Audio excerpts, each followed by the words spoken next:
Visual novel escapism has many colors and shapes. Some people might prefer the standard Moog-style experience developers like Ubisoft or Saga Planets offer, while others might rather go with a different flavor, like, for example, Clock Up VNs. If you are in the latter group, Jesus Christ Almighty man. At any rate, I think it's fair to say we all have our own comfort zones. For me personally, it has always been VNs released in the early 2000s, thanks to that nostalgic aura they carry. That said, I usually lean towards the Nakige side of the spectrum, as I feel they tend to have narratives that deeply resonate with me. Today, though, we'll be taking a look at something that's closer to your classic Moog while still keeping that style these older visual novels share. Hey there, this is Miran, and this is my review of Lycoris Radiata.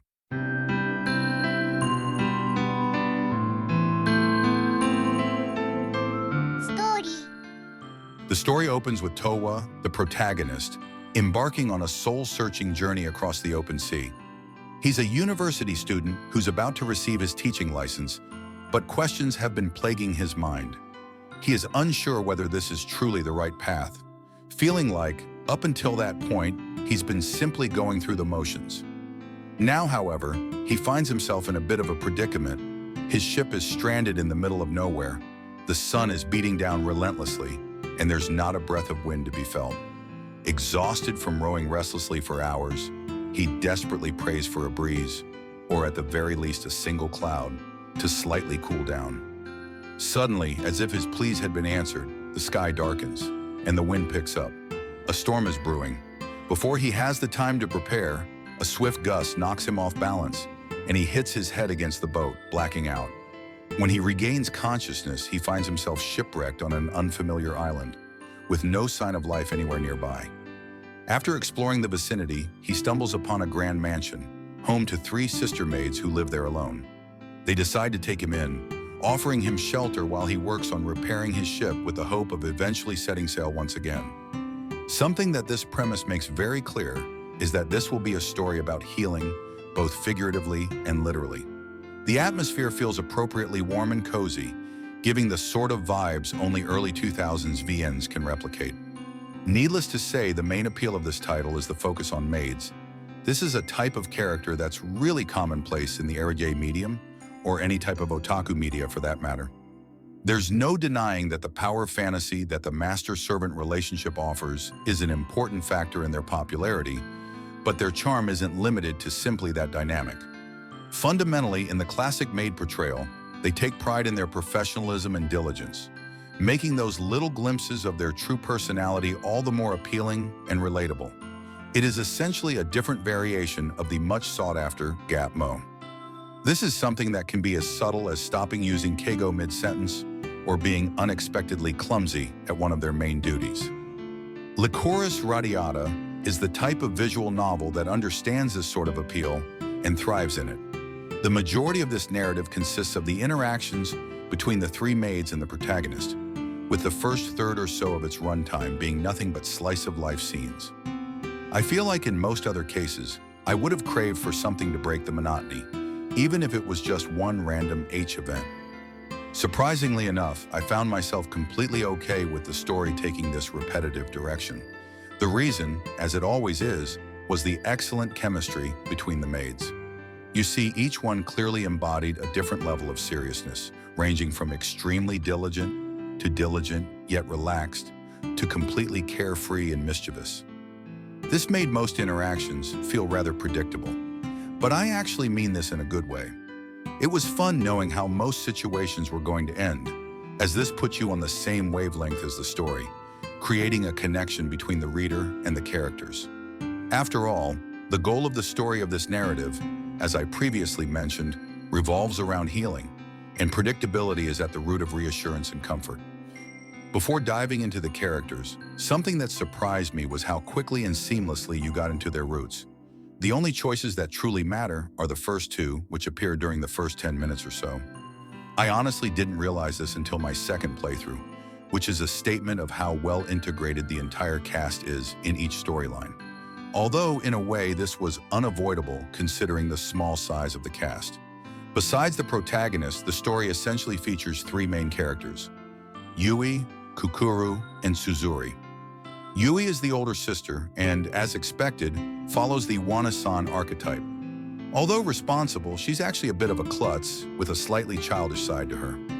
I personally liked her as a character, but simultaneously found her to be slightly forgettable, largely because she occupies the middle ground between the two extremes seen in the other two sisters.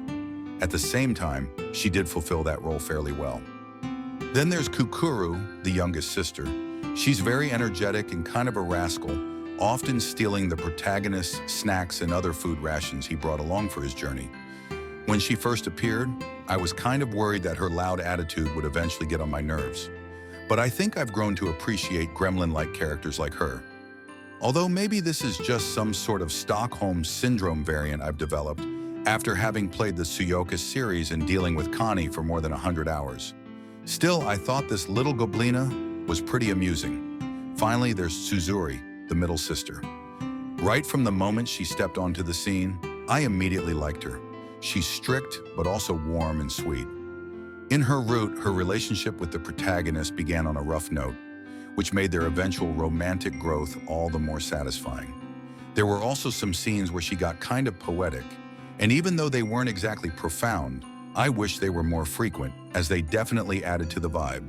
There's also a fourth girl, who appears later on in the story, and also got her own route, which unlocks once you've cleared the rest.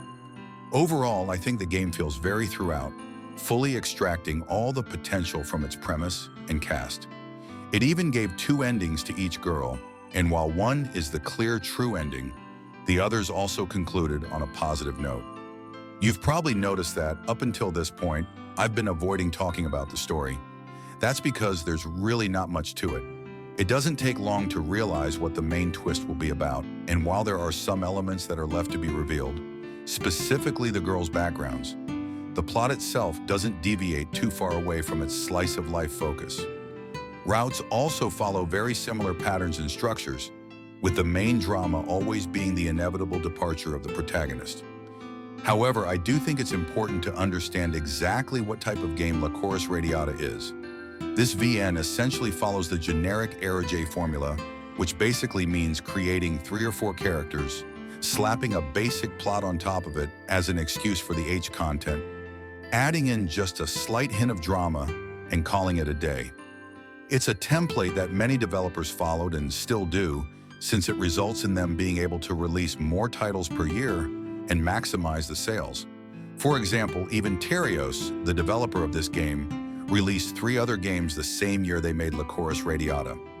Sure, 2 of them were nothing more than small fan discs, but still, this type of game is essentially the visual novel equivalent of junk food. But at the same time, there's something to be praised when that template is pulled off this well. There's no denying that the game lacks ambition, but I don't think that's inherently a bad thing. You could perfectly say this is a mediocre plot visual novel, in the same way you could also say that Muramasa is a terrible fighting game. What I'm trying to say is that you need to judge this game first and foremost for what it is, and tries to be. In that regard, I feel like all of its elements work the way they should, providing an enjoyable overall experience. Also, Tsuzuri Best Waifu. Regarding its visual presentation, I will admit that I simply adore its art style. The characters are beautifully detailed, boasting great designs that perfectly fit their personalities. I also like the diversity of their poses, which is something that can be rare with art styles as intricate as this one. The backgrounds looked great too, showcasing a nice hand-painted style, which made the island setting feel more alive. Slightly unrelated, but I'm a big fan of the engine the game uses. I love it when the game gives you plenty of options to completely customize how the interface looks. If a visual novel engine doesn't let you completely ruin the game's visual cohesion, it's not a good engine in my eyes. I also think it's neat how it shows the location of each scene in the corner. Kind of useless, but neat nevertheless. The sound department was also solid. The VAs delivered good performances all around. I was slightly worried about Kukuru with her constant high-pitched voice, but once I got used to her, it really wasn't that much of a big deal. And her voice actress had one scene where she just pops off. Really impressive stuff. And then there's the music. Oh God, the music. This is one of the aspects that massively helps set the calming mood of the narrative. Especially one particular track, which simply oozes mid-2000s soul. You know what? I'm just gonna play it here, because you just gotta listen to it. And joining me, I have a very special guest. But first, let me get my synth real quick.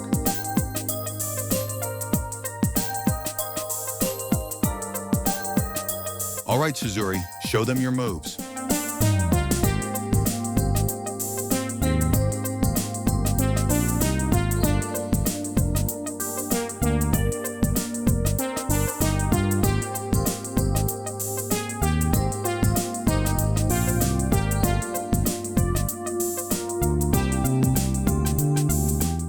Okay, enough of that, but I will still leave it in the background. It's simply called Link, if you want to look it up. Seriously, it's such a damn good track. Anyway, generally speaking, I think the presentation is one of this game's strongest aspects, as well as the main reason that made me want to personally check it out.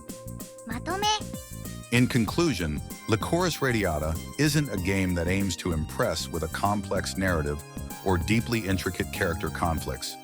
Its ambitions are modest, but there's a certain charm in its simplicity. What it offers is a cozy, lighthearted world to immerse yourself in while enjoying the fun chemistry between the three girls. As far as maid-themed visual novels, I think this one manages to hit all the right notes, making it a great recommendation for those in the mood to read one that has a little bit more depth than, you know, that other one. While it's not groundbreaking by any means, it understands its strengths and sticks to them, achieving something that's oddly engrossing and comforting. I give Lycoris Radiata a 7.5 out of 10. Although, to be honest, I'm extremely tempted to bump that up to an 8. I think this was one of those cases where it was the right game at the right time for me. It's a really great VN to unwind, relax, and read something that doesn't demand much attention from you. Also, Tsuzuri was such a lovely character, and I'm sure the devs knew that as well, since it's the only character from the game that got a figure. I think it looks pretty good too, but I'm no expert in anime figures. Anyway, as always, thanks for watching. Mirren out.